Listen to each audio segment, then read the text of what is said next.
तो भगवान शंकर भी लौट गए। और यहाँ वो बालक, वो तोते का बच्चा गर्भ के अंदर पहुंचा, उसने बालक का रूप धारण कर लिया। और उसी समय की बात है कि व्यास जी महाराज एक दिन अपने शिष्यों को सामने बिठा ले और सबको क्या समझा रहे थे, कभी यह संसार सागर जो है इसमें जो भी आता है वो माया मोह में फंस जाता है, फिर वो निकल नहीं पाता माया मोह से। संसार में भाई जाल है माया मोह का, मोह सकल व्याधन कर मिला। संसार मोह ने सब कुछ है, मोह के कारण हमको लगता है कि हमारा है, ये हमारा है, तो हमारा कुछ नहीं। व्यास महाराज कहते ये दुनिया है भूल भुलैया, ये दुनिया है भूल भुलैया, भूल न जाना रे मुसाफिर चलते जाना, मुसाफिर चलते जाना रे मुसाफिर चलते।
संसार सागर जो है ये माया मोह का जाल है। यहाँ पर जो भी जीव आता है, भूमि गिरत भा डाबर पानी, भूमि गिरत भा डाबर पानी, तम जीव ही माया लिपटाना।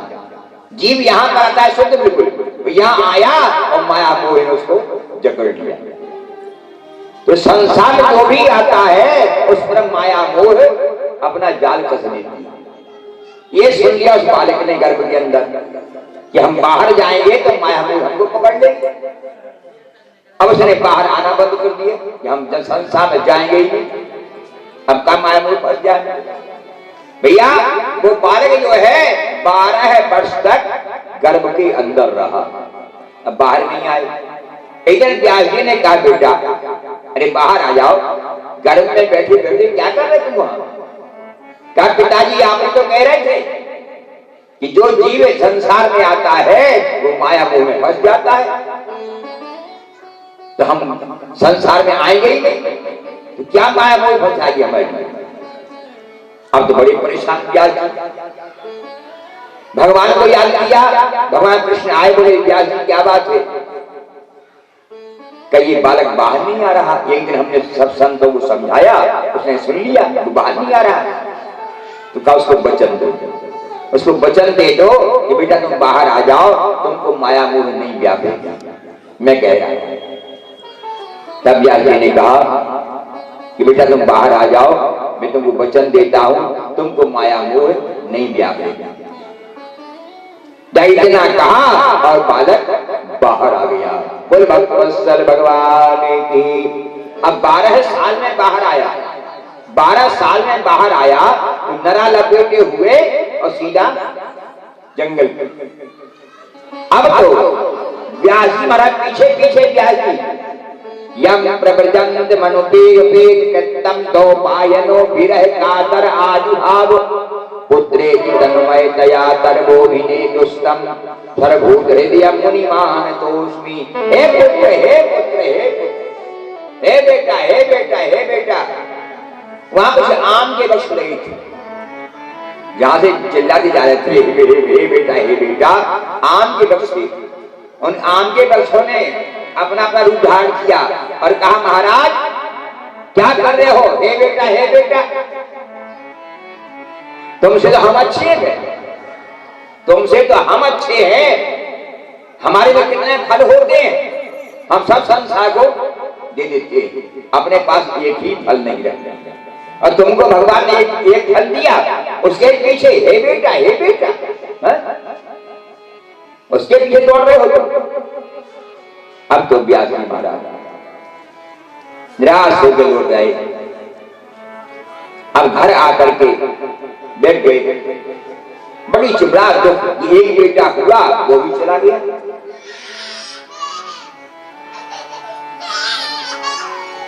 आत्म शांति के लिए व्यास जी महाराज ने 17 पुराण लिखे, 17 पुराण लिखे, पर आत्म शांति नहीं हुई। व्यास जी को आत्म शांति नहीं हुई। एक दिन नारद जी आए और नारद जी ने कहा महाराज बड़े उदास से बैठे हो। अरे कहा नारद कुछ ना पूछो, एक बेटा हुआ कोई जंगल चला गया, अब बहुत दुख है हमारे लिए। तो मैंने आत्मा की शांति के लिए 17 पुराण लिख लिए, आत्मा शांति नहीं मिली। तब नारद जी बोले महाराज व्यास जी भगवान कृष्ण की लीला लिखो, भगवान कृष्ण की लीलाएं लिखो, उनकी लीला लिखने से तुमको आत्म शांति मिल जाएगी। बोले भक्त वत्सल भगवान की। तब फिर व्यास जी महाराज ने जो है ये भागवत महापुराण लिखा, ये भागवत महापुराण व्यास जी ने लिखा। अब लिख तो लिया, अब विचार करें कि लिख तो लिया हमने, अब सुनाने वाला भी तो कोई होना चाहिए। सुनाने वाला भी तो कोई हो तो ठीक है, लिखने से क्या फायदा।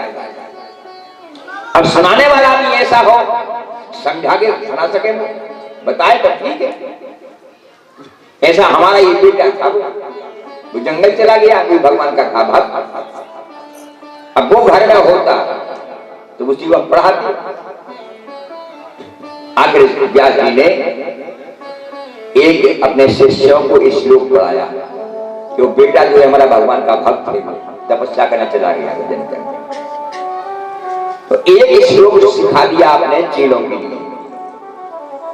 बरहा पीडम नटवर बपुः कर्णयोः कर्णकारम् बिभ्रतिपाशः कनक कपिशम वेदयन्ती चमाराम्। ये श्लोक शिष्यों को पढ़ा दिया कि तुम जाके यहाँ से जो बैठे हो बालक उसके सामने बोलना। इसमें भगवान कृष्ण के स्वरूप का वर्णन किया है, छटा का वर्णन किया गया है कि भगवान कृष्ण कैसे। जहां शिष्यों में जाकर के जो है उस बालक के सामने सुखदेव जी के सामने जहां ये शब्द कहे बरहा पीडम नटवर बपुः कर्णयोः कर्णकारम् बिभ्रतिपाशः कनक कपिशम वेदयन्ती चमाराम्। जब श्लोक बोला तो सुखदेव जी उठे, अरे बोले भैया आगे तो बोलो। हाँ हाँ हाँ क्या छवि है हमारी कन्हैया की, और आगे बोलो। बोले महाराज हमको इतना ही आता है, और आपको इसके आगे सुनना है तो व्यास जी के पास जाओ। तब फिर सुखदेव जी महाराज ने व्यास जी के पास गए, कहा पिताजी ये श्लोक हमने सुना है, बहुत अच्छा लगा, अब आप सुना दो उसके आगे का। अरे कहा बेटा बैठो, एक श्लोक नहीं हम तुमको 18,000 श्लोक सुनाएंगे। तो ये पूरी भागवत जो है व्यास जी ने किसको सुनाई? सुखदेव जी महाराज को, और फिर सुखदेव जी महाराज ने सुनाई परीक्षित को। तभी से संसार सागर में भागवत हम सबको प्राप्त हुआ। अब भागवत है क्या? भागवत है क्या? ये साक्षात भगवान कृष्ण का अवतार है। जैसे रामायण राम का अवतार है, भागवत भगवान कृष्ण का अवतार है। दिनमणि श्री कृष्ण चंद्र दृगन से जब दूर हुए, तो कलयुग ने आकर के खींची कमान है। और कलि के प्रभाव से भक्त जन बेहाल हुए और चारों ओर छाया अज्ञान ही अज्ञान है। कि भक्तों की हीर पीर देख प्रभु विचार कियो, भक्तों की हीर पीर देख प्रभु विचार कियो।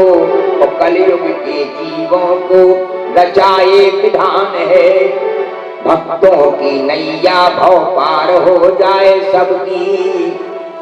और कलि में श्री कृष्ण बने भागवत पुराण है, कलि में श्री कृष्ण बने भागवत पुराण है।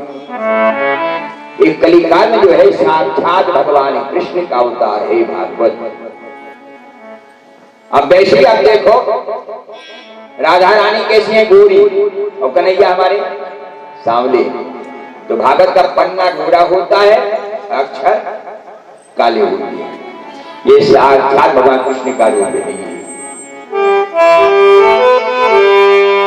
अरे कृष्ण अवतारे कलयुग में, कृष्ण अवतारे कलयुग में भागवत कथा। कृष्ण अवतारे कलयुग में भागवत कथा।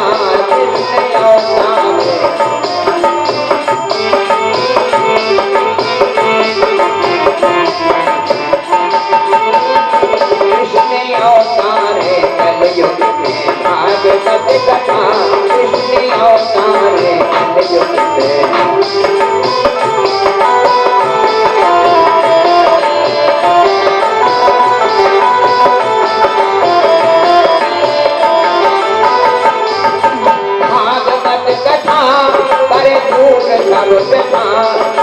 भागवत कथा करे पूर सब कथा। कृष्ण अवतारे कलयुग में भागवत कथा। कृष्ण अवतारे कलयुग में भागवत कथा।